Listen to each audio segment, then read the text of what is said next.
there, guys, welcome back. The funk is finally over, and I'm back to work on the E46 M52B28 swap. It's gonna be a lot of fun, and I'm very excited to do it.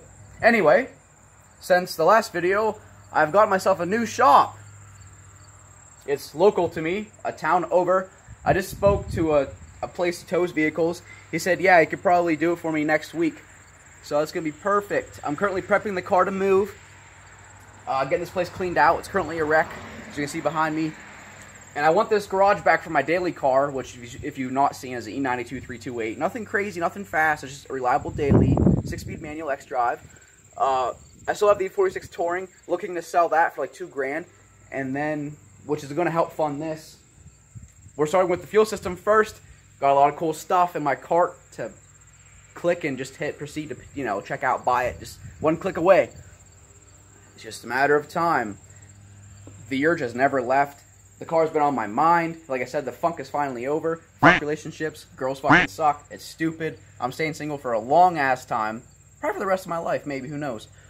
But yeah, we're going to get back to work on this fucking car. And, sorry for my language. Back to work on this car. And I can't wait to show you guys my new shop, which you'll see in this new video. So stay tuned. And I will get some more content for you. Hey there, guys, I'm back. The previous recording you guys just watched before this one, I actually changed my mind and I sold the E46. So, however, I have a surprise for you. This is the new shop. I'll take you inside here in a second. But yeah, I decided it was time to let go of it. So I sold it. Don't leave though. There's a surprise inside here for you. A really cool surprise, actually.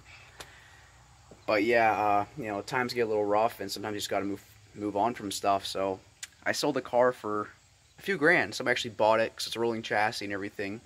However, what is inside this garage is pretty cool. So this is my new shop. I'll show you inside. All right. So I decided to get a new daily too. This is my new project car. A Chevy Cruze. I'm just fucking kidding. Look at this. She's here. Yes, she's made it to the shop. We're gonna get back to work on this car. There's been a few things since the last video, so I just got the car towed here. Literally just got it here. I would never sell this car. Never. But anyway, as you guys know, the engine is tore down still. It's literally ready to come out. I'm just going to see about borrowing one of the neighbor's engine hoists and engine stands. That's what I'm going to do. There, it's probably not blurry. But the engine's going to be taken out and the transmission as a whole. It's the same plan as before. I'm going to jack the car up, lower the subframe, support the engine with my engine brace, and then yoink it out, separate the trans and the engine, take the parts off as I need, and get it scrapped. The interior, did a few mods. You know, I couldn't do much without any engine parts yet, so what we got here is a very simple gauge cluster. We have just RPM and miles per hour. Now, Tyler, why the hell would you do that? Okay, calm down. So, I went with the aftermarket fuel system, which you guys, well, I think you knew from the previous videos, but I finally am doing it. So I did plan to retrofit a really cool digital gauge in here, but it wouldn't work without damaging the circuit board. So, I think it looks really crisp and just really simplistic. If you're wondering why the coolant temp is also blanked out, that's because on these cars, the coolant temp gauge is pretty buffered. Like, what am I trying to say here? It is programmed, you know, to hang within the middle, and it doesn't go over unless it's actually overheating like madly. So I can have my tuner adjust that, but I'll be monitoring my coolant temps and oil temps externally. So I won't be needing these two gauges since I have a different fuel system. I'm using a GM setting unit, which is a 0 to 90 ohm resistance. So yeah, we're just rocking the RPM and mile per hour. I think it looks really cool. I added the silver stripes in there, and also on top, it's hard to see, but there is a nice Seems Legit garage decal up there to support my friend Mike. He sells a lot of cool stuff. If you guys don't know, CNC machine and custom design, such as like Ford 8.8. rear install kits for E46s and other BMWs. So yeah, his brain's up there chilling. It's pretty nice. So, if you're wondering where the gauges are for these two, they are right here. They're digital. This one's going to be the fuel level, and they light up white, so it looks really crisp. So the digits light up white, like I just said. But yeah, this is the fuel level, and this is coolant temp. So basically, I left them, on the same sides, just moved them right here. If I really wanted to match them, I would have spaced these out, but I think it looks pretty cool like that. And we also retained, that's blurry again. This shifter, you guys didn't see yet. This one's from New Zealand. I recently just vinyl wrapped the shaft. It's black. I think it looks more uniform now. And left the handles silver. I really want to get a chassis mount. What's the brand? I forget. Ones that have a self-centering springs, because the detent spring on gear 5 or whatever, 5 positions bad. Common issue on these transmissions and all E46 transmissions alike. So it doesn't spring back to the center position by itself. So I want to get one of those self-centering race shifters. That's what I want. And then as far as oil temp, it's going to be right here. I'll be monitoring that. I'll probably drill a hole through the oil pan and tap it for the proper the sensor that comes with it. As you know, this is my AFR gauge, which I'll be swapping back to black bezels once I get rid of this cheap boost gauge and get an actual electronic one. We're gonna be running all AEM products right here. These two are Intellitronics, and they're really nice gauges. So the same steering wheel as before. I wouldn't change that. I love this steering wheel. I wish the camera wasn't so blurry. What is going on here? That looks like trash. But yeah, same wheels before. Sunroof is out, as you know. That's going to be getting a delete panel. Yay, can't wait. And then back here's my favorite part of the car, because I always wanted to do this in a car. I finally got the fuel cell mocked up. So, yeah, it's going to be so nice. As you can see up here, it's all gross and nasty. That's for good reason. So I dug that all up. And you see this piece of aluminum. I'm going to have one just like that made to fit in there. And I'm actually going to have bulkhead fittings for the return going through that hole, and this side will be the vent. So it's going to be a nice piece of aluminum right there, the same size, shiny side up, nice and glossy, 2 bulkheads with AN lines going right to them. It's going to be super clean. I already have an awesome spot for the fuel pump location, so I can't wait to show you guys that. It's going to be amazing. So I'm going to use these 2 feeds down here, and I'm going to loop them together to a single feed to my pump. So yeah, and as you guys should always know, if you're running a sumped fuel cell, always have the outlets facing backward, because whenever you're accelerating, you want the fuel to slosh towards the back of the car. So you never want to have them towards the front, because you could possibly have fuel starvation issues. So always have the ports facing rearward. And then there's the sending unit I was telling you about. This is a 090 ohm GM, which will work with that gauge inside. It will not work with a factory gauge. So I had to get a new gauge. No big deal. I think it's pretty cool.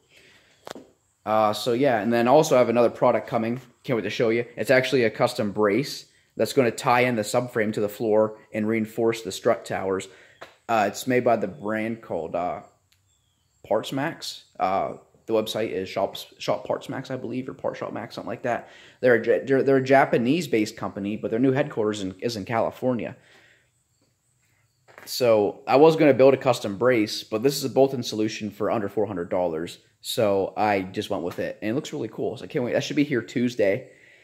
This is only in here because of the tow truck. That's coming back out. I hate people who freaking leave tows in there. Unless you're racing on the track, it's cool. But so yeah, I can't wait. It's gonna be so crisp in here, guys. My dream is finally coming back true. I'm building a car, one of my dream chassis. So other than that, I really want to build an E36. But I already have so much time devoted into this car that it's almost I can't change now. Hey there, guys, we're back. Got this X5 in. It's waiting on parts. So in the meantime, I get to work on this car. Alright, so I got the entire stock fuel system out. So there's a lot more to the system than you think, and I'm going to show you what's all involved. I first started by removing the stock fuel tank. That's been out. I put all the gas into some containers. So there's the fuel tank in 2 pieces. If you're wondering why, you have to remove the parking brake cables to get it out, and they become seized in the subframe pretty well. So I have a fuel cell. I'm not going to need this, so I actually cut it in half and removed it in 2 pieces from underneath the car. Instead of using a grinder, I don't want any sparks or anything. I know it's just plastic. So instead of using a grinder, you know, to avoid fire hazard or whatever, I used a drill bit and just kind of sawed through it that way. So it just melted plastic the whole way around, and it's not the cleanest cut, but it's out. It's going to get scrapped, cut in small pieces. This is your filler neck here, and this is some kind of breather system for it, I'm guessing. This huge container. That's all in the fender well there. Then all the stock fuel lines and stuff, they're all out. And now I'm going to show you the plan. If everything works out, it's going to be super clean, super crisp. So you guys seen the fuel cell in the trunk.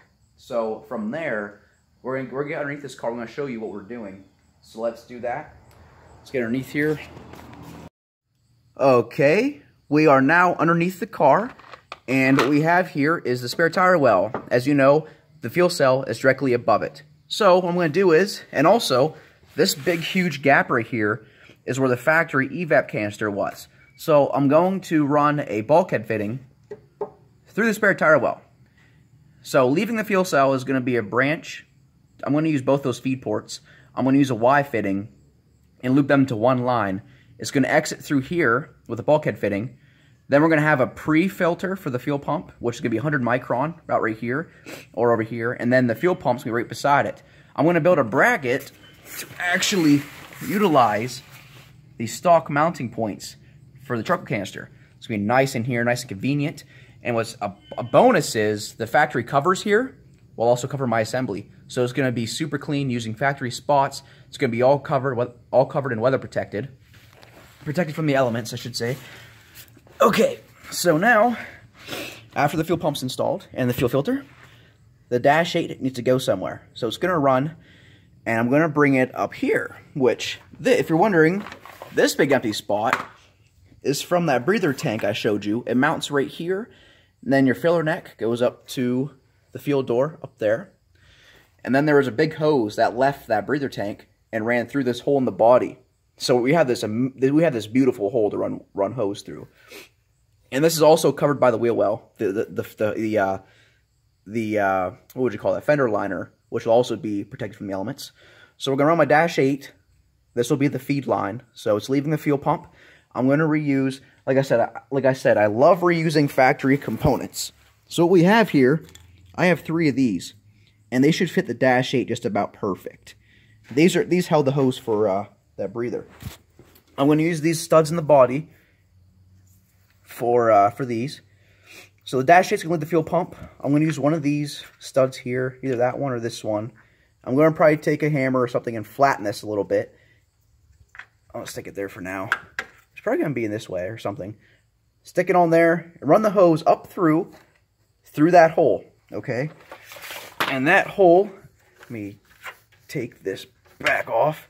Show you, because since I have 3 of these, I'm going to use them somewhere else too. That hole, it exits. Jesus. Yep.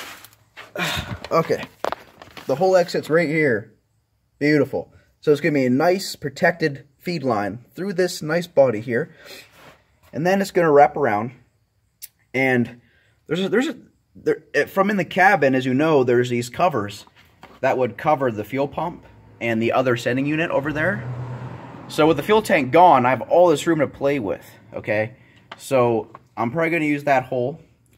My next hose fastener, I'm probably going to mount it right side up like this and space it from the body. So that hose is going to leave, the 8 amps is going to leave from there, snap into this. It's going to run up above the parking brake cables. Oh! Yep. Jeez Louise. Alright, and then we're going to run over here. Then I have one last one. I have 3 of these. Then the third one, it might go in the same spot over here, or I'm trying to figure out a way to put this somewhere else. I might use one of these holes. I was thinking about putting something down here, or even using this stud here, drilling out this hole and fitting it on there. The main mission is, once the fuel line leaves that hole in the body, it's going to come around cleanly, tightly, and we're going to get back into the factory holders here. I'm not going to use this one, because that's going to be for the return. We're going to start using these. I'm going to drill these larger to hold the dash 8 the whole way up. And then the return is going to be a dash 6 from the fuel pressure regulator. And that's going to be right beside it, coming back. Boom, boom. And then the return dash 6 is going to snap into this after it's drilled out. And these have like a metal retainer. These right here. Got these all off. And it's going to hold the hose tight that bolts in like that. So it's going to hold the dash 8. And once again, I mean the dash 6. The dash 6 could continue the stock holders the whole way around, up around the subframe, and its hole to return to the fuel cell is right there. So that's going to go back to the fuel cell through that bulkhead fitting in the trunk. Super clean. And then, like I said, the dash 8 is going to continue. I got to show you something else I'm going to do. It's going to be really nice and convenient. Let me just spin around. Ow, ow, ow, ow.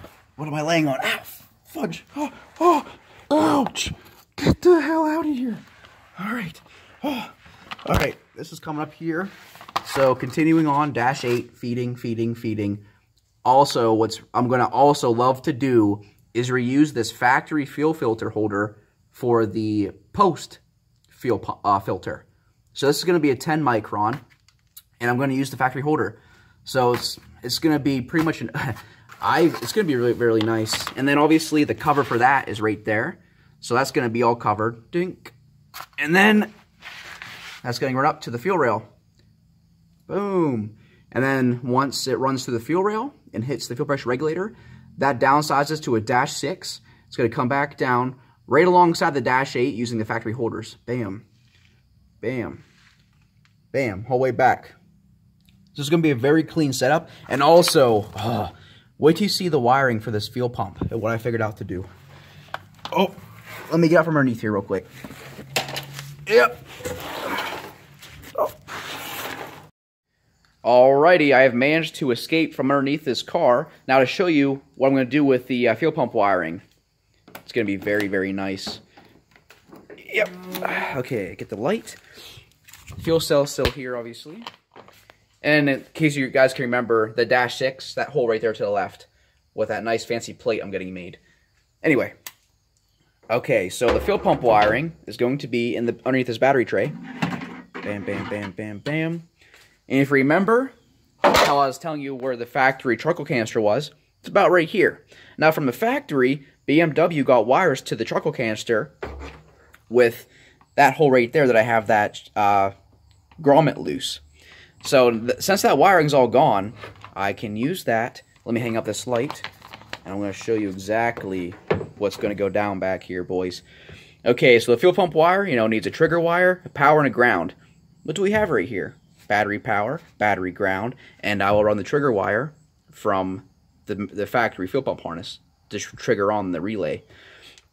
And then, to get wires down to the fuel pump down there, BMW used this awesome factory sheathing to feed wires directly to the charcoal canister, in which that is where my fuel pump is going since I deleted the charcoal canister. So I'll be reusing this nice, fancy, sexy OEM wire sheathing. And this is already shaped, because it's been bent for years, has memory, goes right down to the fuel pump that I'm putting in. So it's going to be a very clean setup. Wires are all going to be hidden using factory holes, factory wire sheathing. And then, as you know, the battery cover will go back in. So this whole fuel system is going to be pretty much out of sight, out of mind, besides the nice, sexy fuel cell in the trunk.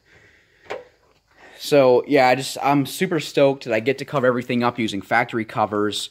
The fuel pump covered by the factory charcoal canister cover. The feed hose covered by the wheel well, fender liner. The second fuel pump the second fuel filter using the factory filter location, and then it being covered by its factory cover. It's going to be very, very awesome. I cannot wait. Okay, guys, that's it for today's video. I just really wanted to get the fuel system ready to go in, so we got that far. Everything's deleted, ready to go. On a side note, remember that cylinder head I was disassembling? It's at the machine shop right now getting clean and decked, so that's pretty cool. I will reassemble that head since it's fairly cheap to do. I already have the new valve seals at my house to go in and stuff like that, and So, and then we'll begin doing the bottom end within a few months. That's going to be pretty expensive, so I'm trying to save up some money for that. The fuel system in this car that's going in is going to be very capable. Easily 700 to 800 wheel horsepower. No, yeah, probably will, maybe. Capable. but I'm just overbuilding it so it's prepared for future. I wanted to overdo it for that reason, so it's ready to go for whenever. So yeah, just keep watching, and I'll keep making content for you guys. I'm going to keep working on this car, so until next time, I'll see you guys later, and have yourselves a good one.